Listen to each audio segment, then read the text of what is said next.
Welcome to a Forthright podcast. There was a pause in recording for a little over a month after an unfortunate incident when water splashed on the laptop keyboard and it developed a bad habit of only restarting with a blue security screen, which led to shipping it back under warranty with the promise of a 10-day turnaround, which led to a note saying, "Oh, be patient, we have parts ordered," which turned into, "Never mind, we're just going to send you a check," which meant ordering a new laptop and dealing with all the joy of reloading apps and files. Fortunately, having learned from experience, I do subscribe to a daily backup service and had a printout of passwords and access keys. So finally, Forthright is back online and ready to go. Last week's Thanksgiving Day column was titled descriptively, "Future Success Means Giving the Younger Generations Room to Lead." As published Thursday, November 24th, 2022 in the Spokesman-Review. Speaker Nancy Pelosi, in her farewell speech, spoke more truth than she may have intended. The hour has come for a new generation to lead. She was referring to stepping down from leading the Democratic caucus in the House of Representatives, but the sentiment applies to the entire culture, including the 2024 field of presidential candidates. Pelosi is part of the silent generation, born between 1928 and 1945. So is President Biden. So are 11 U.S. senators and 27 members of the U.S. House of Representatives. It's way past time for the octogenarians to enjoy a well-earned retirement.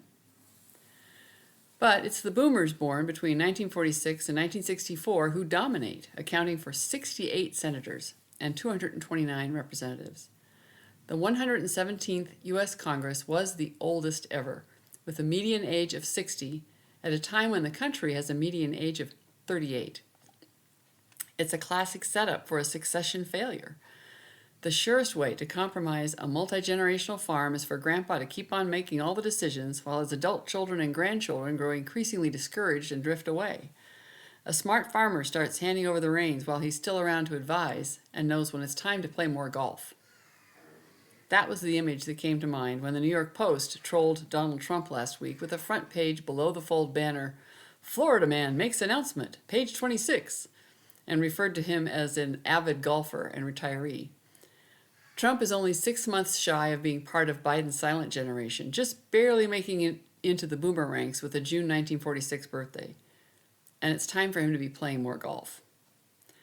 Trump's presidential campaign announcement fell flat across a lot of media last week, but he still has fans.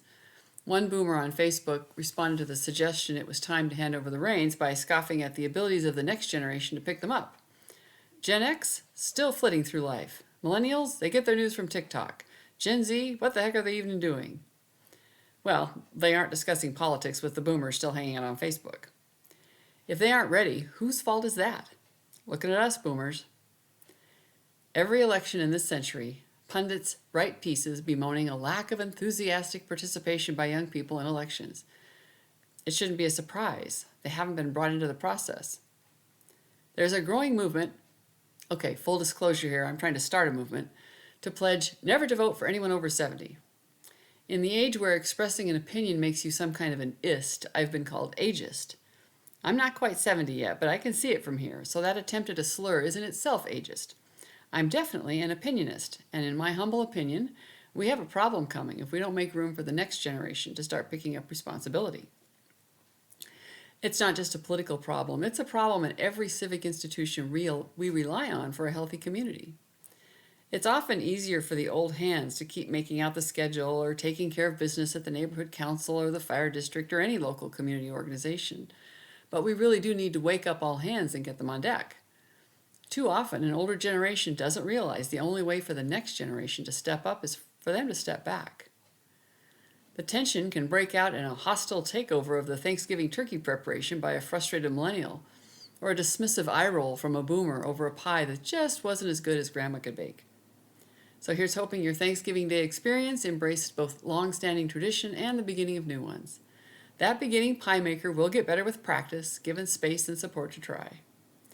Boomers need to start making room, like the old farmer, finally letting the kids start making decisions. Pelosi stepping down sets a good precedent for the 2024 presidential field of candidates. And to the avid golfer from Florida who made an announcement last week, sit down, boomer. So following that column, I have to say it was gratifying to get a number of messages from boomers on Thanksgiving Day with variations on, yes, they're too damn old, and we trained them for this, time to be the guide on the side. There is certainly irony in the generation that once boasted, don't trust anyone over 30, now proclaiming, don't vote for anyone over 70.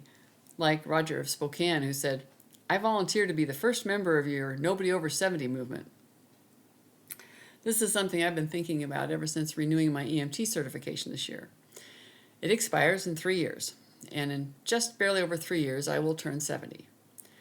I've realized there will be a time to step back, not as a retreat, and hopefully not because I just can't do it anymore, although I swear the step up into the cab of the fire truck has been getting taller, but because it is the next generation's turn to lead. For the next 3 years, I want to be very deliberate about making a healthy handoff.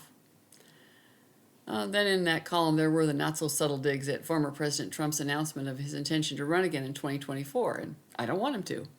His first term served its purpose, but he just didn't know when to stop tweeting his stream of consciousness criticism, and he blew his exit lines in January 2021.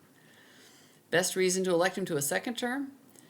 We would have been spared 4 years watching a rapidly aging octogenarian in President Biden. I don't want Biden to run either. I'd like the country to have 2 decent choices and a debate over ideas, not personalities, in 2024. Which brings us back to the age criteria, and neither of them meet it. When I went to tally up the age of Congress, it was honestly disturbing. I mean, I know baby boomers were a big generational bulge, but we've been seriously hogging the stage. It's time to be backing off while we're still around to provide commentary and advice. I'm thankful to still have my mom around for advice. She turns 91 in February, and she agrees. Time to turn over the reins. As we move into 2023, I'll be looking at a few changes to this platform, add more podcasts, both with reader feedback on columns and just other commentary on issues that never make it into a column. Let me know if you have any suggestions for topics, and please recommend subscribing to a friend. Thanks for joining, and keep on listening.